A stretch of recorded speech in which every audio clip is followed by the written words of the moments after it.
My nerves were a complete wreck. My heart was pounding so hard that it felt like it would come through my chest. All I could see was the look of betrayal and disappointment written across Terrence's face as he looked back at me before stepping onto the elevator.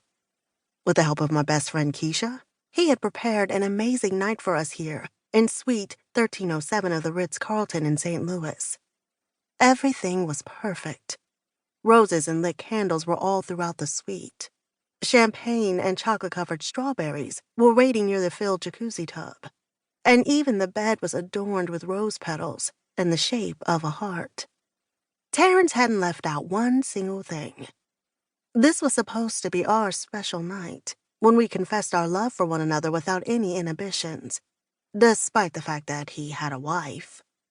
I wasn't sure if he'd already told her that he wanted a divorce or that he was in love with me. That wasn't my concern. All I wanted was to share the first night of the rest of our lives together. But now, it felt as if my dream had been ripped away from me. I'd waited patiently at the suite for Terrence's arrival. I'd longed for his scent, the gentleness of his touch, and the warmth of his body next to mine.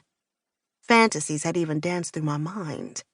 I'd envisioned him removing my black silk robe, laying me down on the bed, and having his way with me while giving me all of him. It was going to be a beautiful dream come true for both of us.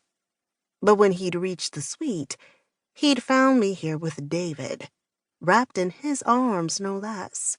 And in a matter of seconds, that beautiful dream had turned into a big, dreadful nightmare.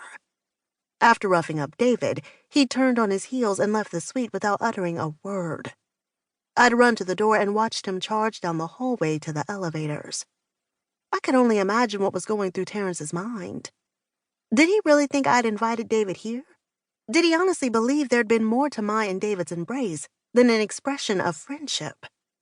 My heart literally felt like it was in the pit of my stomach as I tried now to concentrate on what to do next.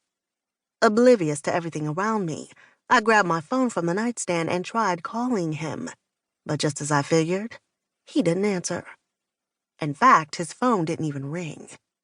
The call went straight to his voicemail, so I knew that he'd turned off his phone.